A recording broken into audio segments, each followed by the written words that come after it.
Hello everyone, welcome to Spill the Tea, a podcast by Penang Institute where we dive into compelling stories, groundbreaking ideas, and visionary leaders. I'm your host, Beh May Ting.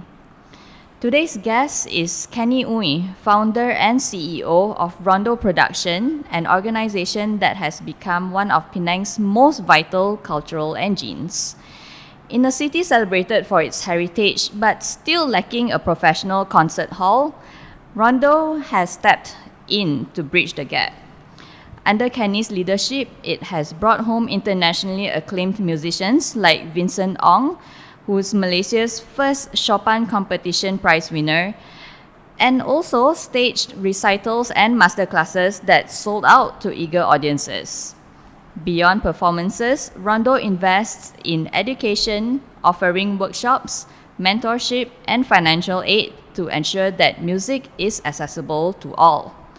Now, what makes Rondo remarkable is really not just the artistry that it presents, but the ecosystem that it builds, connecting audiences, nurturing young talent, and proving that Penang can do better, can host music of global caliber. In doing so, Kenny and his team are not only enriching the cultural life of Penang, but also raising urgent questions about infrastructure, funding, and policy. What it will take for Malaysia to sustain world standard music for generations to come. Kenny, welcome to the show. It's great to have you here. Thank you so much, Dr. Bear. It's my pleasure to be here and also to share a little bit of insights, or rather my personal thoughts about the developments of, in general, arts education in Penang and wider Malaysia. All right, let's start off with a quick fire round before we really, dive into those big questions. Coffee or tea to start your day? Coffee. Describe what you do in one sentence. Music. What instruments do you play? Trumpet. How many musicians were on stage in the last Rondo Fest concert? 106 orchestral musicians, 65 choristers. From 12 countries. Yes. Nonetheless, and that is a huge stage. Thank you again for inviting me for the concert. That was really that was a huge stage that you really put up. It really overflowed.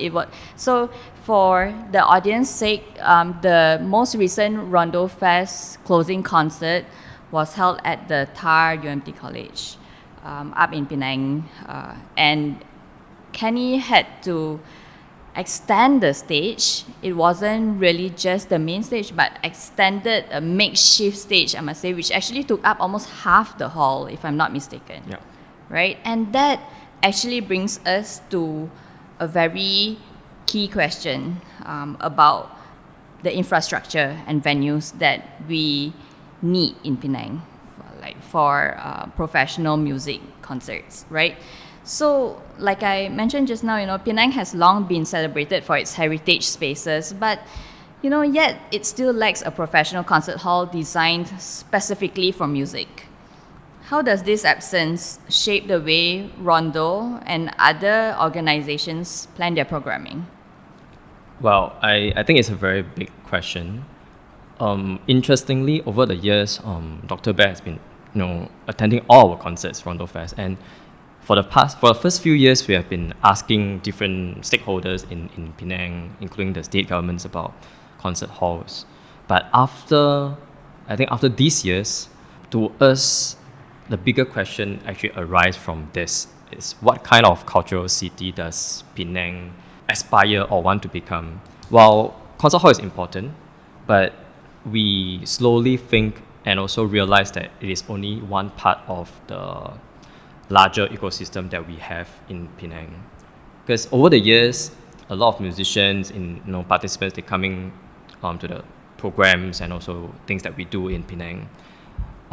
It raises questions about all this music and musicians, they deserve a better and professional stage. But to us, especially these years when we did a lot of things with the state government, including bringing back our first Malaysian and also Penang-born Chopin winner into Vincent Ong back to Penang. So all this raises questions about performance spaces, right? And we talk about infrastructure, it's a bit like airport, university, and even to convention center that we recently have, the Penang Waterfront Convention Center. It sort of determines what kind of audience, what kind of people that Penang wants to attract into the city, and also what kind of experience we want to, let them enjoy. A lot of people, like including Dr. Beh, everyone celebrate what Rondo and other organization does in Penang to the sector, especially performing arts sector, despite all the limitations that we have, right? We did Mahler Symphony Number 2 with huge scale of instrumentalists, choristers. Our team and myself, we felt very proud of it, of course, because we did it despite all these constraints and limitations. But actually, really after this big scale, as I mentioned in my closing speech after concert, is like the scale of Rondo Fest is equals to the stage of Rondo Fest. It has been going bigger and bigger, and like you mentioned rightfully, it almost taken up half of the audience seats.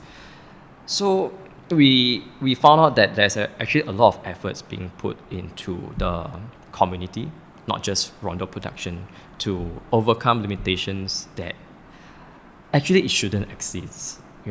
All these infrastructures and everything that it could have been done better, right? So a lot of times when we think about how infrastructure would help us succeed in terms of organizations, but now that the questions actually changes a little bit, is that how system being set up to ensure success rather than just infrastructure. Yeah. So I'm not sure whether I did answer the questions, but we feel that it's not simply about building a concert hall. It's good to have a concert hall, but what if we have great buildings but without great programs? Right? Right. Yeah. And, yeah. And like with all the programs that Rondo has managed all these years. Rondo has been around for how many years already? This is our 7th year. 7th year. Yeah. And yes, indeed, I realized that your concerts are getting grander and grander every year. And really, the quality of the music and the musicians are really world class. They deserve to be in a hall at least of the Malaysian Philharmonic Orchestra standards. And obviously also to the audience, the audience also actually deserve a better hall to enjoy the music that you have brought to us here in Penang. And I do feel a little bit that it's a shame during the last Rondo Fest that you couldn't we couldn't really enjoy the entire sensation as it should have been. For example, like the lights could not be dimmed, I suppose. So it was quite surprising when the music and everything has started and all the lights were still on. So I suppose this is this would have hampered the experience to reach its maximum capacity, actually, the level of enjoyment. And this really I remember that one part where some of the percussions had to be playing from outside the hall because I suppose they just couldn't fit into the stage anymore, or they couldn't come through the doors, I suppose. Actually, that was, I think you mentioned the part where you heard some distant instruments. That was actually what is written in the score. Oh, okay. Yeah, it's part of the music of Mahler, because what makes it very special is that this composer likes to use distant and also a lot of offstage, we call it offstage instruments, and which makes it very interesting that you can feel that it's actually part of, like, it might be the reason that it's not enough stage, but back then it's really it's meant to be like that. Yeah, it's meant to be like that. Okay. Yeah. All right. So it's supposed to sound like a background distant music. Yeah. Okay. Yeah. All right. That's interesting. Okay. Now I know. But anyway, just like coming back to the point of like it's such a waste, I must say, that you have brought in all these amazing musicians and you have done all this amazing programming. For the audience who were not present at the concert, there was even an element of sand art in the Mahler performance, and I feel like it's almost like doing injustice to the musicians as well as the audience. And in doing so, right, as you mentioned just now, I think systems or ecosystems have to change because first of all, the hardware right now is lacking. But even with, if let's say we already eventually have the infrastructure and like an amazing concert hall, you are right. It won't be impactful if the programming is not there. But right now, you have brought the programming. We have the programming, but we don't have the infrastructure, right? So, what do you think? And I know this might be putting you on the spot, but what do you think policymakers and cultural leaders maybe should prioritize if Penang were to invest in a flagship concert venue? First, I feel if we talk about policymakers, or rather in this sense would be our leaders, right? I've been reading news now recently about the development of Penang, right? There's a hot topic that's coming up, which is the establishment of the Penang International Financial Center. Oof. Okay. Right. Alright, yeah. No, it's nothing. There's nothing specific to that. Yeah. Okay. But when I read about the news, I think it's a really good idea. But how about culture? Okay. You know, we are missing something about international culture and a center. Penang has been always talking about attracting global talents into Penang to work in global companies that set up here. I've been talking to different people and also, I would say, investors in other sectors. They have been also trying their best to bring their best from European countries to work here, right? Then over casual chats, I was like asking them, so what do you hope your family would do here, right? So then a lot of them answers, oh yeah, we want to experience the culture here. So then my initial thought is, where can they experience culture? No, if they move the entire family here, where can they experience great performances? How can these children learn something about arts? The answer might be no, right? If you talk about, if let's say they are moving from Berlin, from Amsterdam, they are so used to attending concerts in professional concert halls, but we don't have one here. If you are in London, watching theaters, Broadways from US, it's all these things that you will do after work on Friday, but simply they can't do anything here, right? Of course, there are some performances of like built by the communities and everything, but we are now talking about getting in world-class people to come here and enjoy what they've been experiencing in their own hometown. That sort of like would bring back their fond memories back home, right? But I don't think at this moment we can do this. So when we think about how Penang integrate the whole ecosystem together, arts is often, or rather music is often being neglected from the equation. But actually it should be part of the ecosystem because it would add value to what our stakeholders, government and policymakers wants to drive Penang and Malaysia forward, rather than just looking at, we are talking about numbers, economy, but ultimately is what that drives economy is all this we so-called soft power thing, right? That music is part of, yeah. Talking about the fiscal element in all this, right? I noticed that yes, despite the issues that you've brought up just now, I do notice that you really have a great talent in getting funding. Really, I mean, I see in your programs, that you have sponsors, and a lot of times it's from the embassies, right, and the consulates. So, not just music, but really arts organizations, you always often depend on a patchwork of sponsorships, right? And grants and community support. So how does Rondo navigate funding? Actually, I had this conversation just 2 days ago. We had our council meeting, and this was raised as well.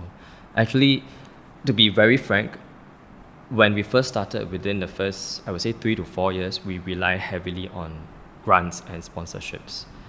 And this recent 2 to 3 years, our numbers, our report shows that sponsorship is only part of the picture, which is kind of good, because other revenue sources, that means other revenue sources increase at the same time, like ticket sales, Right. like projects, commercial projects, educational programs that we work hand in hand with other stakeholders rather than by ourselves alone.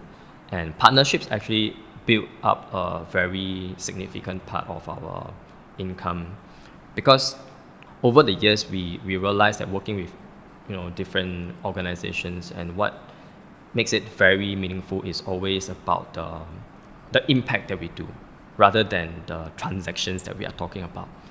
And of course, cash flow is something that everyone is concerned about, but to us we realize that what is more important is that we can work something together with let's say another organization, that build a partnership, that we deliver a few programs together, and then that impact can be seen by more people.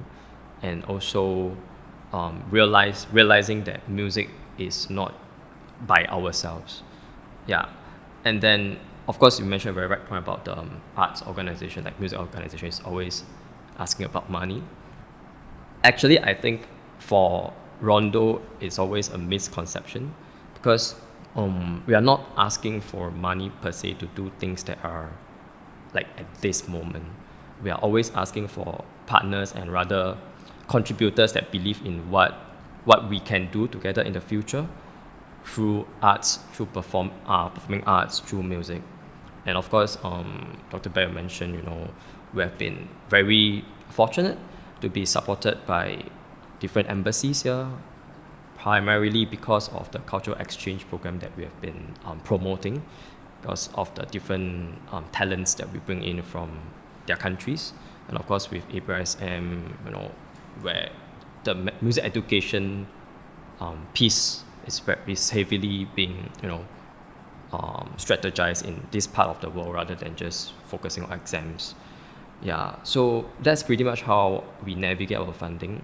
And I'm not sure how other music organizations does it, but our main objective when we look for or raise funds is always to see how we can achieve mutual benefits, and also to spread the impact of music more than just music. Like you mentioned, our concert this year during Rondo Fest, we had 10 artists, and I don't think anyone in this part of Malaysia has done anything like thinking about cross, or rather interdisciplinary. Yeah. Indeed, that was, I must say, my second time watching classical music concert with the inclusion of a San artist in the performance, but definitely the first in Penang and first in Malaysia, because the first one that I watched wasn't in Malaysia. I think it was in Singapore, if I'm not mistaken. Yeah, so that was super interesting to me, to see that you've managed to brought in this sort of experience to Penang. And of course, like you mentioned just now, like when it comes to like partnerships, you're really thinking more long term than anything that is just for like performance sake, like right now in the short term, right? So you're thinking more of like music education and outreach, right? So Rondo really has invested heavily in these sort of programs and workshops.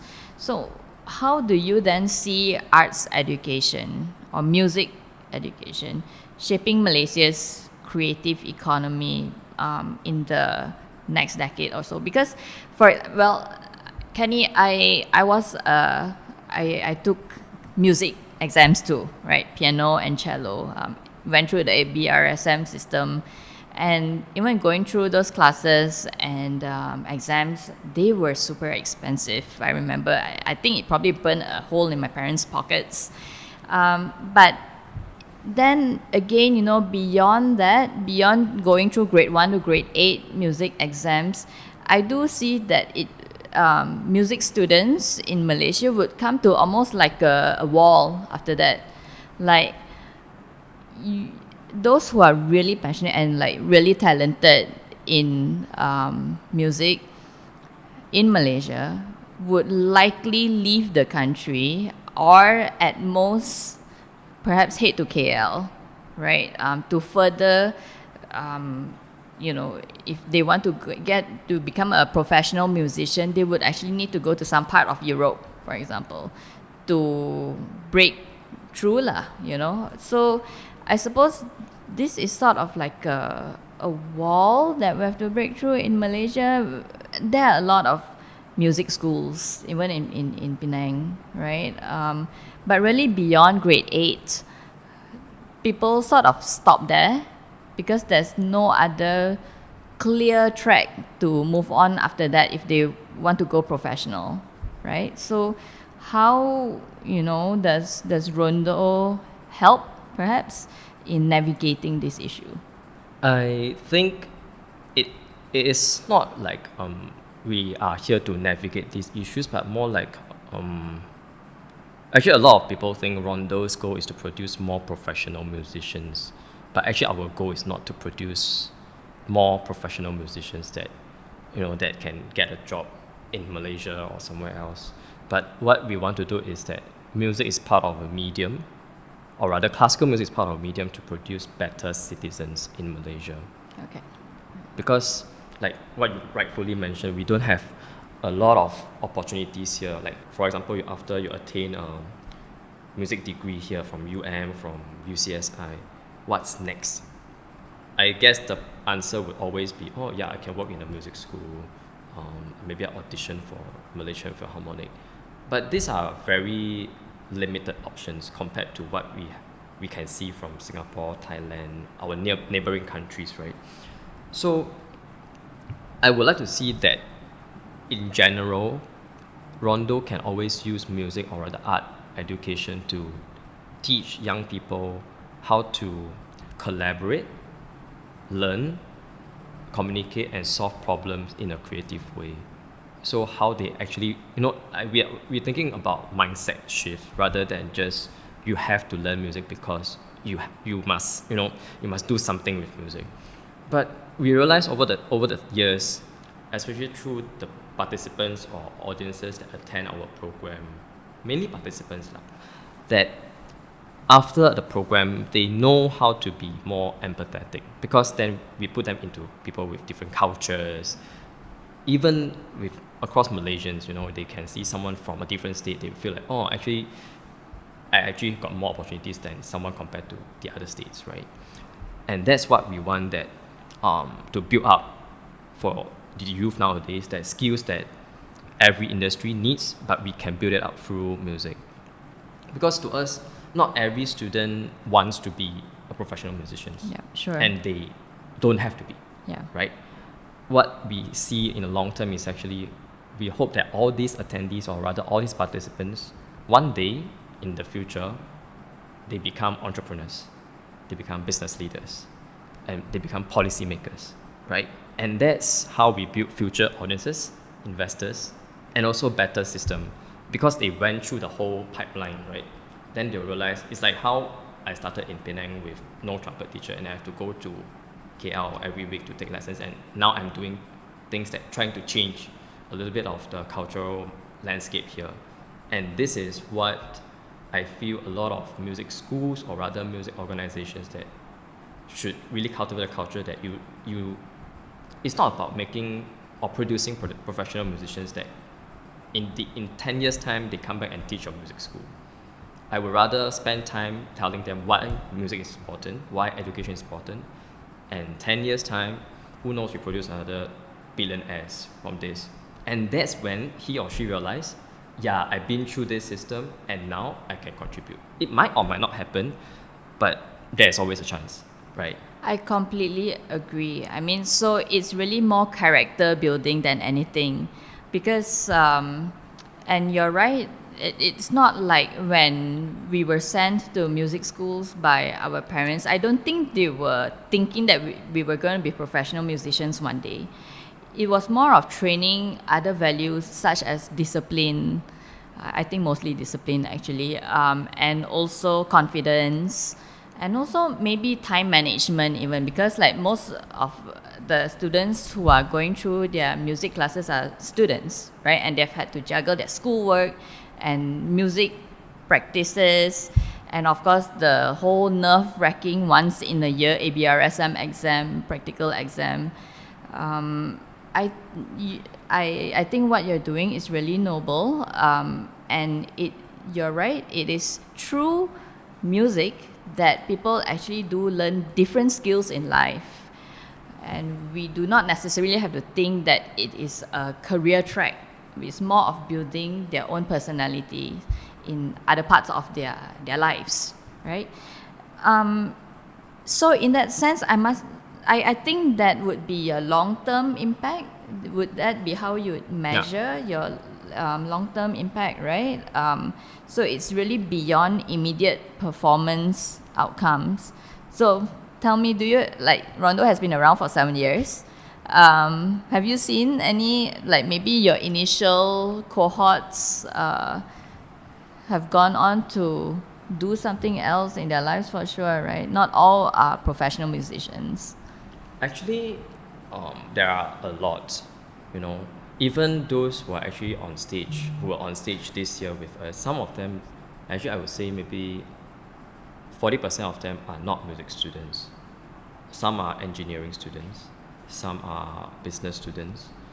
But to be honest, whether we have seen someone that has, of course there's always someone who's taken different path from music, but whether they have succeeded in like being another billionaire or not, I think that would be another 10 years or 20 years down the road. Yeah. But obviously we have seen a lot of students who actually benefited from our programs that they went on to pursue music in European countries, you know, because of the connections that we made for them, and they open up their eyes when they are there and they realize they see what is lack of in Malaysia. And because they've been through our program, when we always ask them to, hey, you want to come back, and when you come back for summer break, just do something with us, and they're always happy to share, because there is this, you know, Rondo is a pool of musicians that are willing to share with each other rather than competing with each other.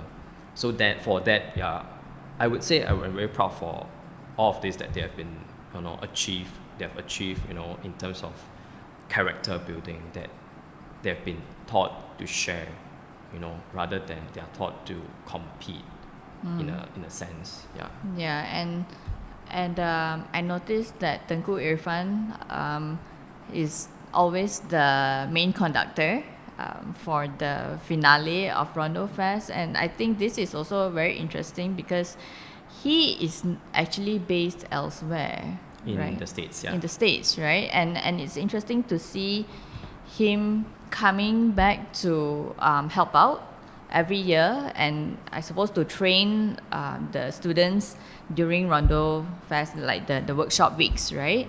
So again, like the students, the participants are all from different countries, well, many different countries at least, and at different stages of their lives, right? They're not all students, like you mentioned just now. Some of them are actually working adults already. And this is truly delightful to see that using music as a medium, that we can get people from different languages and different backgrounds playing different instruments to come together to achieve a certain goal, right? And what would you say that whole main goal is for Rondo and of course Rondo Fest? I know you get people in and it's character building. That's like the long term thing, right? But what is it that you're trying to show Penang really and Malaysia? It's a big question, of course. Sometimes I would say our goal changes. Changes. It's very funny that one of my mentors used to tell me, your goal shouldn't change. But I guess the way of putting it is that the long term goal doesn't change. The short term goals always change depending on the evolving world nowadays. And I would say the role of Rondo, or rather like the goal of Rondo, is to tell Penangites, Malaysians, what is possible in doing music and music education, rather than telling them you have to appreciate music. So we do a lot of things by showing and by I mean, we put action in, we do everything, like when we say to do Mala 2, we really do it. It's not like, we announce that we do Mala 2, then maybe then after a while we say, funding issues, and then we don't do it. So no matter what, when plans are in place, we'll do our best to do it, and everything that we do, it has to have an element of education in it. Like, for example, we don't serve artists that over the years, we receive a lot of artist requests that say, hey, Penang is such a nice city, I want to visit, I want to go to Malaysia during summer. But I would say half of them, when we ask them, are you willing to do some masterclasses or workshops? They'll be like, sorry, I don't do, I only perform. Usually, no matter how good these artists are, how world-class these artists are, the answer from us back to them is, sorry, we don't need you. Because there's no point. Yeah.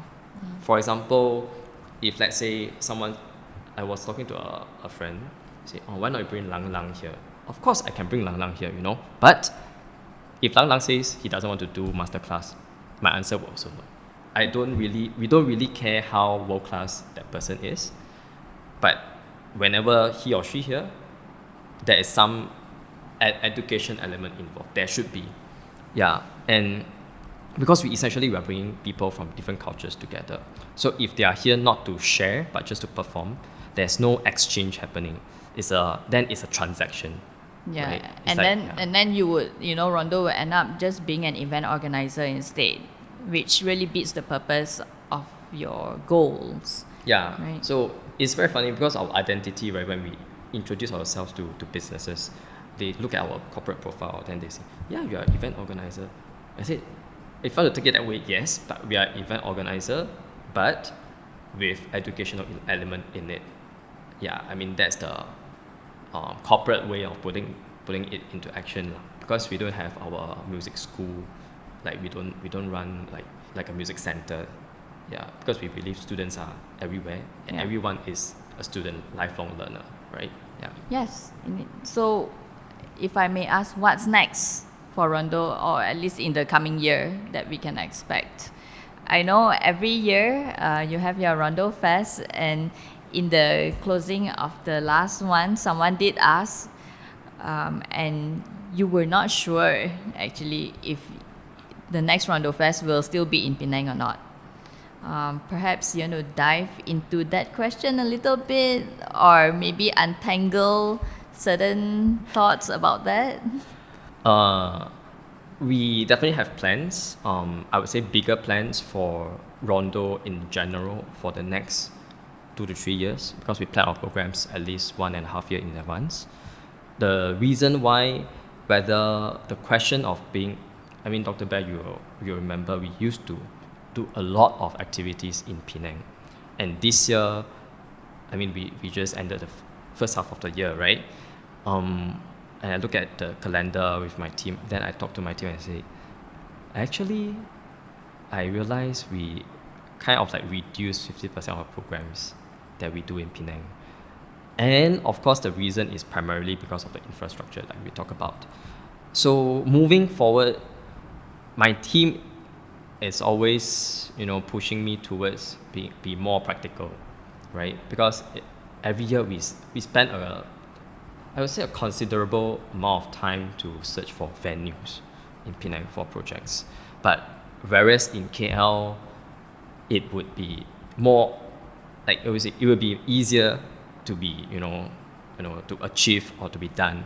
So whether we still have, of course, Rondo home base is always in Penang, but as to what extent of programs that we continue to bring back, that's still uncertain yet. Okay. Until we get a sense from the state government of how's the development going, because I'm sure you heard about the potential renovation of Dewan Sri Penang. That's right. So that's one of the hope we have to to talk to the Penang state government on how Rondo can play a role in it to help shape a better concert hall.